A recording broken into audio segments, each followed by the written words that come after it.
ராணிப்பேட்டை மாவட்டம் ஆற்காடு அடுத்த தக்கான்குளம் பகுதியில் வசிக்கும் 70 வயது பெண்மணி சாரதா என்பவர் கணவரை இழந்து தனிமையில் வசிக்கும் தம்மை மகளும் அவரது மகனும் அடித்து கொடுமைப்படுத்துவதாக ஆட்சியரிடம் புகார் அளித்தார். சில மாதங்களுக்கு முன்பு தனது வீட்டிற்கு வந்து தங்கிய பேரன் கௌதம் மதுவிற்கு அடிமையாகி பணம் கேட்டு அடிப்பதாக கூறினார்.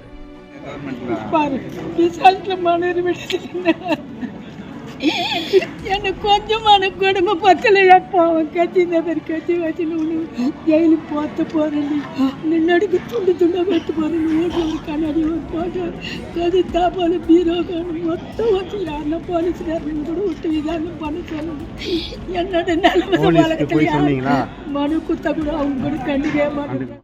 பிளே ஸ்டோர் மற்றும் ஆப் ஸ்டோரில் இருந்து பாலிமர் செயலியை QR கோடு மூலம் பதிவிறக்கம் செய்யுங்கள். செய்திகளை உடனுக்குடன் பெறுங்கள்.